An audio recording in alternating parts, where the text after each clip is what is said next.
Y vamos a entrar ahora de lleno al mercado laboral hablando de los cambios de cultura que se vienen produciendo y que se aceleraron a raíz de la pandemia, básicamente, y también de las posibilidades y la flexibilidad que otorgan hoy las comunicaciones. Antes uno conseguía un buen trabajo y trataba de conservarlo durante toda la vida. ¿Y qué era un buen trabajo? Un lugar donde uno se sintiera cómodo y estuviera económicamente bien reconocido. Ahora los parámetros y las exigencias son diferentes. Ya nadie piensa en un trabajo para toda la vida. Pareciera ser, sobre todo entre los más jóvenes, que el cambio es la constante, la búsqueda de mejores condiciones. Pero quien sabe más de esto, justamente no soy yo, es nuestro entrevistado. Se trata de Julián Blaustein, que es líder de cultura y capacitación de la empresa ADECO Argentina.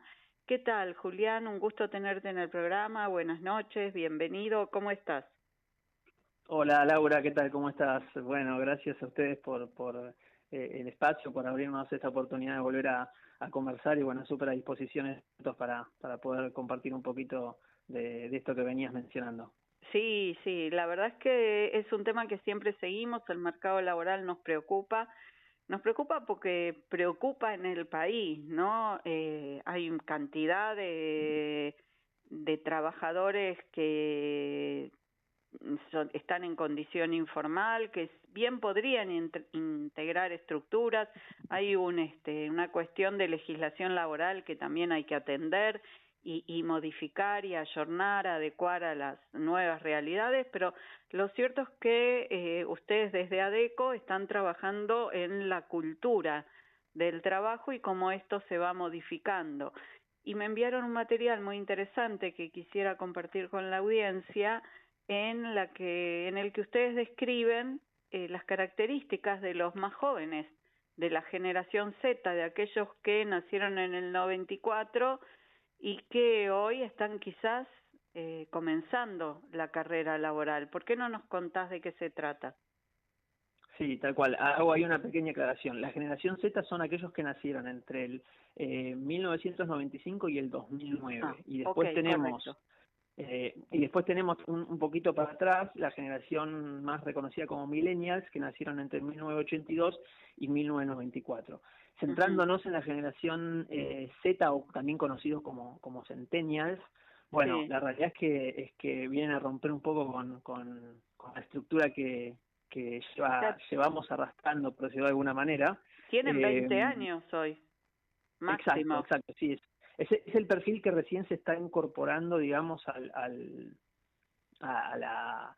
la estructura laboral, al mercado de trabajo. Entonces esto lo lleva de alguna manera a encontrarse con cosas que los incomodan y probablemente, obviamente en términos generales, vemos que no negocian algunos aspectos, ¿no? Entonces es interesante porque ya metiéndonos un poco de lleno en algunas características de la generación Z, bueno, esto que hablábamos, ¿no? Yo pensaba en mi caso, cuando yo me incorporé al mercado de trabajo, ya cuando ingresé recibí una especie de plan de carrera, ¿no? Cuál era paso por paso, si se cumplía lo esperable, cómo me iba a desarrollar yo dentro de la empresa. Hoy plantearle eso a un chico de 20 años, la realidad es que es algo casi aparte que es una pérdida de tiempo, es casi imposible de creer que a esta persona le pueda llegar a interesar. ¿Por qué digo esto? Porque pesa mucho más la experiencia, el aprendizaje, que la posibilidad de desarrollarse, ¿no? Imaginémonos que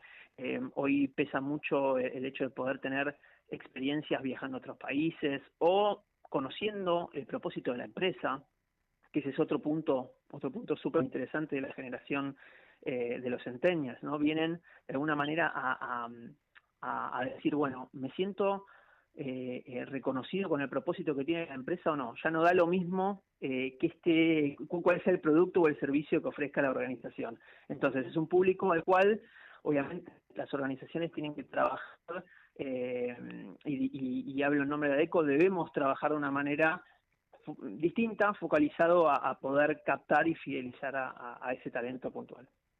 Julián, cuando yo leía el material que ustedes enviaron, pensaba que una cosa es la teoría y otra cosa es la práctica concreta. Es decir, en Argentina las oportunidades laborales formales se cuentan con los dedos de una mano. Cuando a una persona lo llaman de una empresa, y más si es joven y sería su primera experiencia, está claro que por ahí no es lo que más le gustaría, pero está en posición de poder elegir o se siente gratificado porque, bueno, consiguió un lugar en una empresa formal, con cargas sociales, con cobertura. ¿Cómo es la realidad? La pregunta está buenísima. Acá aporto un poco mi opinión. Desde ya que uno no tiene que, digamos, uno da una visión generalizada, pero después está claro que en el país, digamos, hay situaciones muy distintas, ¿no? Entonces, el público es muy heterogéneo, personas con más posibilidades, con menos, como vos mencionabas antes, trabajo formal, mucho trabajo informal, entonces, de alguna manera, las experiencias de la gente son distintas. Eh, y en ese sentido, obviamente que nos encontramos todavía con gente joven que valora mucho la oportunidad de conseguir su primer empleo. Pero debo decir que creo yo pesa más hoy, por lo menos en los perfiles más profesionales, ¿no? O aquellos que están ya mediando una carrera universitaria y demás, empiezan a exigir desde otro lado. ¿Por qué? Porque se generó una lógica en la cual, mencionaba antes, deciden no negociar algunos aspectos. Y, por ejemplo, un ejemplo clarísimo de esto es el tema del salario, ¿no? Antes el salario era, La variable. sigue siendo por supuesto, porque no es menor, digamos. Está claro que sigue siendo una variable importantísima, pero me permito decir yo en términos personales que no ocupa el mismo peso que antes, sobre todo en esta generación, ¿no? Tal vez prefieren, como mencionaba antes, tener sentirse más cercanos con el propósito de la empresa, tener, por ejemplo, un paquete de beneficios que sea más atractivo. Todavía no hablamos de lo que nosotros llamamos las condiciones de trabajo relacionadas a la flexibilidad o al hecho de poder trabajar de manera híbrida, algunos días en casa, otros días en la oficina o en el lugar de trabajo. Entonces, esas cosas empiezan a pesar cada vez más al momento de tomar la decisión y ser parte de una organización. Claro, claro. Y las empresas, o sea, estuvimos hablando de los trabajadores, ahora del lado de las empresas, ¿hay conciencia de todo esto y se puede cambiar una cultura tan consolidada donde lo habitual era ir 5 días, 8, 9 horas? ¿Es fácil cambiar ese patrón? Bueno, a ver, creo que un ejemplo de esto súper gráfico fue la pandemia, ¿no? Digamos, vino a decirnos, tenemos que cambiar algo y no hay tiempo y tenemos que hacerlo ya. Entonces, muchos nos tuvimos que adaptar de alguna manera a nuevas condiciones, a nuevas reglas de juego.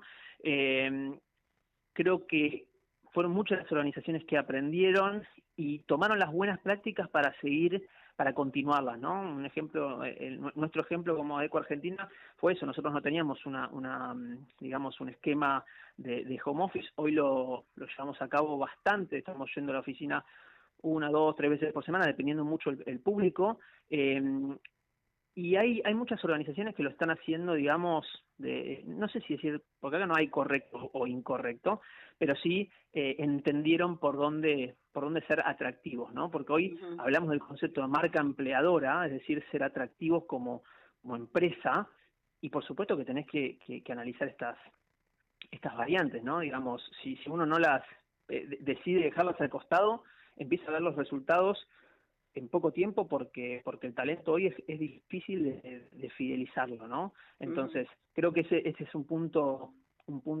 súper interesante. Bien, y además de la presencialidad, digamos, no permanente dentro de la empresa, ¿qué otras cuestiones, y el propósito, que ya lo expusiste, qué otras cuestiones valoran los jóvenes al momento de decidir entre una u otra propuesta? Bueno, el propósito lo mencionamos antes, diría que es uno de los más importantes. todo lo que tiene que ver con la propuesta de valor de la empresa, y ahí involucramos beneficios, involucramos lo que hablábamos antes de la jornada de trabajo, digamos, el trabajo online y presencial. Después creo que valoran mucho la generación, sobre todo Z, tiene que ver con lo relacionado con el cuidado del medio ambiente, ¿no? ¿Qué quiero decir con esto?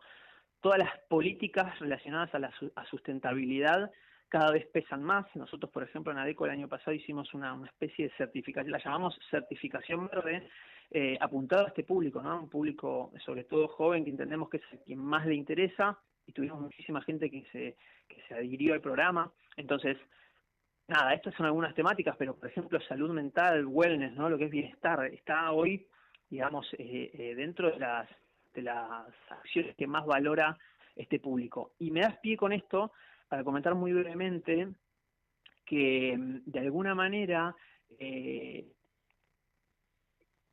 sucediendo es que hay que entender que tenemos públicos de distintas generaciones y no todas las propuestas son para todos los públicos, ¿no? Entonces, ir segmentando las propuestas dependiendo el público. Por ejemplo, probablemente a un público que tiene hijos, todo lo que tenga que ver con reintegros para guardería o cuestiones relacionadas a beneficios para los chicos, hacer un día del niño, por ejemplo, en la oficina, son cosas que van a valorar mucho más que en relación a, por ejemplo, un beneficio como ahora incluimos hace poquito, que tiene que ver con cuestiones relacionadas a las mascotas, ¿no? Que sabemos que mucha gente tiene mascotas, pero sobre todo también la generación Z, digamos, es algo que involucra mucho y que es parte de su vida. Entonces dijimos, bueno, empecemos a diseñar beneficios que estén relacionados a distintas generaciones, que todos lo puedan gozar, pero seguramente algunos lo van a recibir mejor que otros. Hay paquetes o carteras. Yo recuerdo que mi hija en una época trabajó en un lugar donde tenía, por ejemplo, para elegir una cantidad de gimnasios, una cantidad de peluquerías, una cantidad de servicios diferentes dentro de una aplicación que estaban incluidos como beneficio de su trabajo, digamos. Exacto. Bueno, eso es lo que nosotros llamamos el paquete o la propuesta de beneficios, y para nosotros es igual de importante que el salario y que todo lo que estamos mencionando antes, digamos. Para nosotros la propuesta tiene que ser conjunta, ¿no? Y cada día se valora más porque como mencionábamos antes, ya no alcanza con que te paguen bien, digamos, sino que por parte de la empresa todo lo que mencionábamos antes. De nuevo, esto es en términos generales, enfocándonos en un público tal vez más determinado de organizaciones y del sector privado, ¿no? Claro.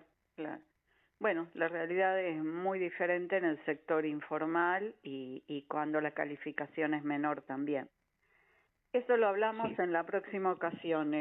Julián, ha sido un gusto, como siempre, hablar contigo. Se trató de Julián Blaustein, que es líder de Cultura y Capacitación de ADECO Argentina.